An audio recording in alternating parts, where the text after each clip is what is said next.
Part नकल वगैरह हम होगा ऑफिस की तरह 25,250 का स्टाम्प लग रहा है, 3610 रुपये पंजस से कोर्ट फीस होती है ना, खर्चा पानी। हाँ वो खर्चा पानी मिला सफाई।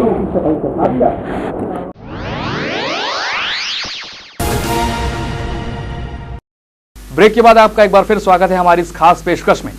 गलत परंपरा पर लगातार खुलासा हो रहा है CG24 न्यूज पर।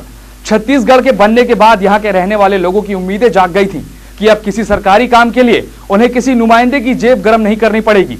लेकिन अगर कोई गरीब बिना घूस के पैसे लेकर काम करवाने जाता है तो तहसील कार्यालय में बैठकर खुद को जनसेवक बतलाने वाले उनसे उनकी चप्पलें तो घिसवा देते हैं पर उनका काम नहीं होता। पर अगर बात होती है खर्चे पाने की तो देखिए किस तरह काम को चंद मिनटों में निपटाने का दावा किया जाता है। काली कमाई के इन कुबेरों को हिंदी या अंग्रेजी में बात करने वालों से थोड़ा फर्क तो जरूर पड़ता है, पर अगर कोई छत्तीसगढ़ का आम आदमी इनके पास मासूमियत भरा चेहरा लेकर जाए तो ये ग्रामीणों को बेवकूफ समझकर उनसे काम करवाने के एवज में अपने और अपने शरणदाताओं का खर्चा पानी मांगने लग जाते हैं। एक भोले भाले इंसान के साथ इनका सुलूक कैसा रहता है ये जानने हमने खुद को देहात का आदमी बना लिया।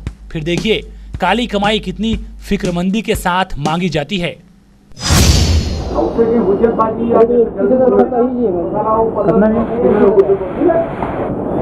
लगी तो बताएगा पत्ता तक आग लगी चला बड़े बाबू बता समझाए तो आप समझाते जानने वाला दिक्कत तार आगे कट्टा करता खर्चे चल बता ना तो मैं बड़े बाबू बता तक खर्चा बोलेगी स्टाम्प फीस तो गवर्नमेंट की है ये है कि तेरा स्टाम्प पेपर स्टाम्प वो बोलते थे अब वो फीस गवर्नमेंट की अगर फीस है गवर्नमेंट की मतलब ये अलग फीस है खर्चा पानी। हाँ वो खर्चा पानी मिला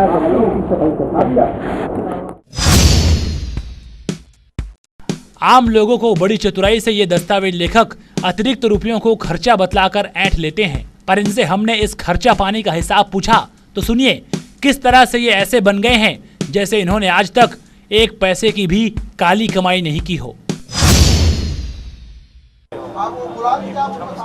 पहले आप साफ तौर पे बोले कि 1000 से 1500 रुपया हम अधिकारियों को देते हैं और बाकी हमारा क्या बोलेंगे भाई लेते हैं बोल।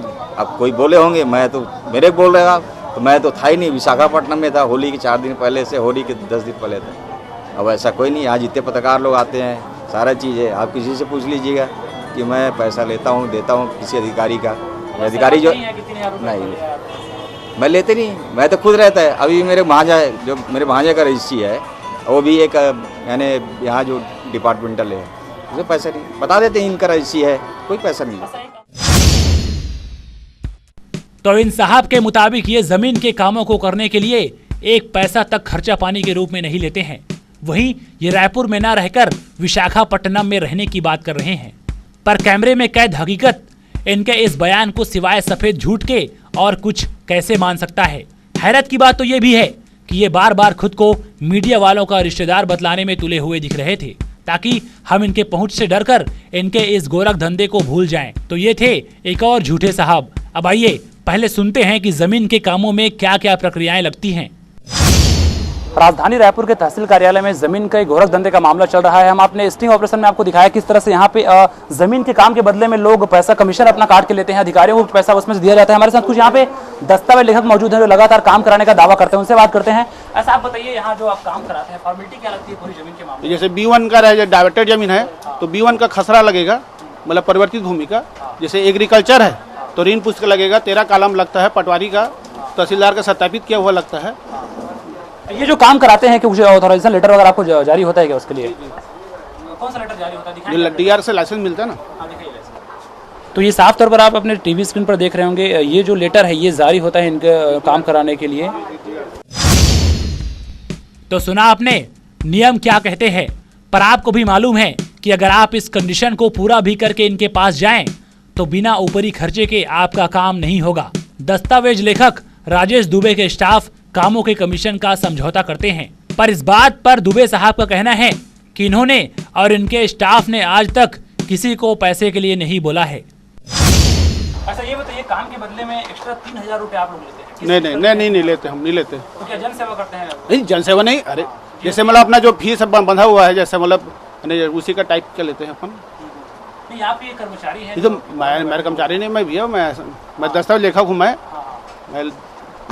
जो आप काम कराते हैं तो प्लस 3000 एक्स्ट्रा जोड़ते हैं। नहीं हम तो मैं थोड़ा हम लोग नहीं बोलते भाई, हम लोग नहीं बोलते हैं। नहीं जी। हमने इस खुलासे में देखा कि किस तरह से लोग काली कमाई करने वालों को शह देने में लगे हुए हैं और लोगों की शह पाकर ही काली कमाई के ये कुबेर अपनी तिजोरियां भरने में लगे हुए हैं। हमारे इस स्टिंग ऑपरेशन में काली कमाई का बड़ा हिस्सा पंजीयक कार्यालय के अधिकारियों को देने की बात सभी दस्तावेज लेखकों ने कबूली है। पर जब CG24 न्यूज ने इस काली कमाई करने वालों को अभय दान देने वालों से बात की तब इनके मुताबिक इनसे ज्यादा ईमानदार और कोई नहीं है। आइए इनकी बातों को सुनने से पहले आपको बताते हैं सालाना कितने पंजीयन के काम इस कार्यालय में हुए हैं। पंजीयक कार्यालय के आय और दस्तावेज की बात करें तो 2005, 2006 से लेकर 2010, 2011 तक लगातार जमीन पंजीयन में इजाफा दर्ज किया गया है। साल 2005-2006 में 60,390 दस्तावेज पंजीयन कार्यालय में दर्ज पाए गए। ऐसे में इन कामों में पंजीयक कार्यालय को मुद्रांक और पंजीयन शुल्क दोनों मिलाकर करीब 1 अरब 20 करोड़ से ज्यादा का आय मिला है। साल 2006-2007 की बात करें तो इस साल करीब 64,284 मामले पंजीयक कार्यालय में आए हैं, जिनसे विभाग को 1 अरब 62 करोड़ से ज्यादा रुपया मिला है। साल 2007-2008 में जहां 67,697 दस्तावेज कार्यालय को मिले हैं, जिनसे करीब 2 अरब 13 करोड़ से ज्यादा का आय विभाग को मिला है। साल 2008-2009 में 72,517 रजिस्ट्रियां दर्ज हुई हैं, जिनसे करीब 2 अरब 23 करोड़ से ज्यादा आय विभाग के खाते में गया है। साल 2009-2010 में जिला पंजीयक कार्यालय में 60,172 दस्तावेज जमा हुए, जिनसे पंजीयक अधिकारियों को 2 अरब 40 करोड़ से ज्यादा पैसे गिनने के मौके मिले। वहीं 2010-2011 में 74,080 दस्तावेज पंजीयक कार्यालय में दर्ज कराए गए, जिनसे कार्यालय को 3 अरब 70 करोड़ से ज्यादा का आय हासिल हुआ है। तो आपने देखा आंकड़ा पंजीयन कार्यालय में जमा हुए दस्तावेजों और कार्यालयों को मिलने वाले अच्छे आय का। पर अगर हमारे स्टिंग ऑपरेशन में कैद तस्वीरों की बात माने तो राजधानी के पंजीयक कार्यालय के अधिकारियों की जेबों में इस काली कमाई का बड़ा हिस्सा जाता है। इस आंकड़े को देखकर आपके पैरों तले जमीन खिसक जाएगी। आइए देखते हैं। सामान्यतः एक व्यक्ति एक दिन में अपना खून पसीना बहाकर बमुश्किल अपने और अपने परिवार के लिए 2 जून की रोटी जुटा पाता है, पर जिला पंजीयक कार्यालय और तहसील कार्यालय में तो रोजाना ये कुबेर उगते सूरज के साथ ही अवैध कमाई के हजारों के नोटों की गिनती शुरू कर देते हैं। जिला पंजीयक कार्यालय में टंगे आंकड़ों को ही अगर आधार मानकर हम स्टिंग ऑपरेशन में बोली गई बातों पर गौर फरमाएं तो पंजीयक कार्यालय के अधिकारियों और दस्तावेज लेखकों के जेबों पर हर महीने लाखों का वारा न्यारा होता दिखता है। अगर हर काम के पीछे 3-3 हजार रुपए भी लिए जाते रहे हों तो इस लिहाज से जहां 2005-2006 में काली कमाई के कुबेरों के बीच 18 करोड़ 11 लाख 70 हजार की राशि बटी है, इस लिहाज से जिला पंजीयक कार्यालय में कार्यरत 4 उप पंजीयक और 1 मुख्य पंजीयक को करीब 4 करोड़ 2005-2006 में ऊपर की अवैध कमाई का प्राप्त हुआ मान सकते हैं। –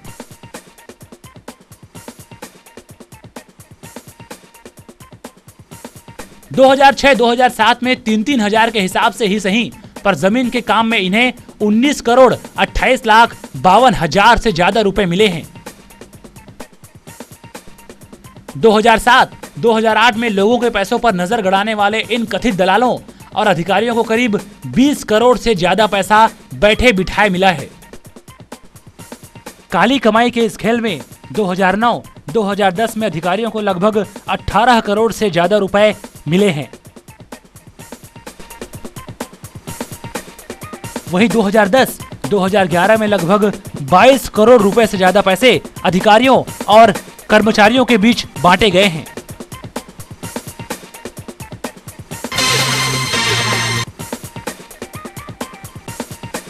इस लिहाज से अगर 2005 से 2010 तक की बात करें तो कुल 1 अरब 19 करोड़ 74 लाख 20,000 से ज्यादा रुपए काली कमाई के इन कुबेरों के बीच बटे हैं।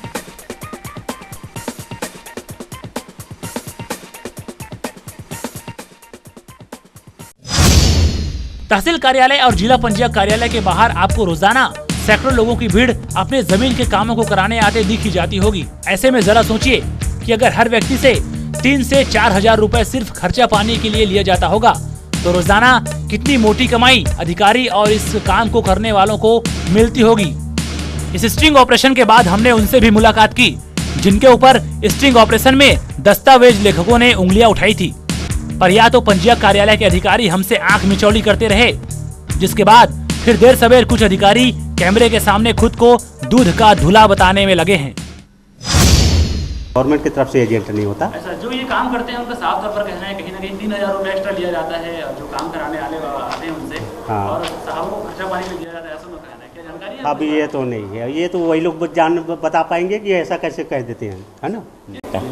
सर अगर जैसे वो लोग बोलते हैं कहीं ना कहीं 3,000 रुपये एक्स्ट्रा खर्चा बताते हैं हर किसी को, और जब हम पूछते हैं कि 3,000 रुपये किस चीज़ का है, ऐसा लोगों का कहना है, तो वो साफ तौर पे कहते हैं कि 700-800 हमारा है, बाकी 1,500 से 2,000 रुपये साहब लोग को देना पड़ता है। नहीं, ये गलत है। एक्चुअली हम स्टिंग ऑपरेशन किए हैं तो हमारे पास फुटेज वगैरह सब है, तो क्या आप सहमत इन बातों से? आपको कोई जानकारी मिली है? नहीं, मैं सहमत नहीं।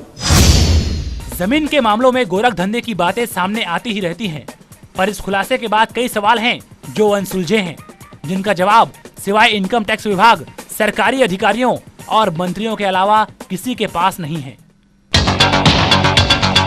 सवाल नंबर 1, अगर टेबल के नीचे से हर काम के पीछे दस्तावेज लेखक 3 से 4,000 रुपए लेते हैं तो ऐसे में अधिकारी कितनी बड़ी अवैध कमाई करने में लगे हुए हैं। सवाल नंबर 2, तहसील कार्यालय में लेने देने का दौर खुलेआम अंजाम में लाया जाता रहा है, पर आखिर संबंधित अधिकारी इस बात से अनजान कैसे हो सकते हैं। सवाल नंबर 3, स्टिंग ऑपरेशन में दस्तावेज लेखक खुद स्वीकार कर रहे हैं कि अधिकारियों को कमाई का हिस्सा दिया जाता है। ऐसे में अब अधिकारियों पर शासन क्या शिकंजा कस पाएगा। सवाल नंबर 4, जिला पंचायत कार्यालय और कलेक्टर कार्यालय की दूरी चंद कदमों की है, फिर भी पंचायत कार्यालय में भला काली कमाई का ये गोरख धंधा कैसे फल फूल रहा है। सवाल नंबर 5, अब इस खुलासे के बाद प्रशासन किस तरह से अवैध कमाई करने और गैर कानूनी कामों को करवाने वालों पर शिकंजा कस पाता है। पूरा देश भ्रष्टाचार को खत्म करने में लगा हुआ है, पर सामाजिक कार्यकर्ता अन्ना हजारे के लिए हमारा जोश सिर्फ धरना स्थलों में ही क्यों दिखाई देता है। भ्रष्टाचार के पौधे पर पानी डालने वाले इन बेईमानों को छूट देने का मतलब सिवाय भ्रष्ट तंत्र को बढ़ावा के और क्या हो सकता है। हमें उम्मीद है कि इस खुलासे के बाद सरकारी नुमाइंदों के, समाज के कर्णधारों के, इन्हें घूस देकर घूसखोरी को बढ़ावा देने वालों की आंखें जरूर खुल जाएंगी। हमें इंतजार रहेगा इस सिस्टम के बदलने का। CG24 न्यूज के लिए कैमरा पर्सन प्रकाश के साथ योगेश मिश्रा। तो इस खुलासे के बाद हमें सबक लेना होगा कि हम भी अपनी जवाबदारियों से न कतराएं, और हमें उम्मीद ही नहीं बल्कि पूरा विश्वास है कि भ्रष्टाचार की इस पौधे को सींचने वाले पर जरूर कार्रवाई होगी। भ्रष्टाचार के खिलाफ ये लड़ाई सिर्फ हमारी नहीं बल्कि हम सब की है, क्योंकि हम बदलेंगे तभी सिस्टम बदलेगा। अगर आपको भी चुभ रहा है कोई गोरख धंधा, अगर आप भी दिखाना चाहते हैं एक जागरूक नागरिक होने की झलक, तो हम हैं आपके साथ। भ्रष्ट तंत्र और भ्रष्टाचार की इस परंपरा के खिलाफ हमारी लड़ाई यूं ही जारी रहेगी। तब तक के लिए होशियार रहें, सावधान रहें, क्योंकि हमें ही बदलनी होगी ये तस्वीर। नमस्कार।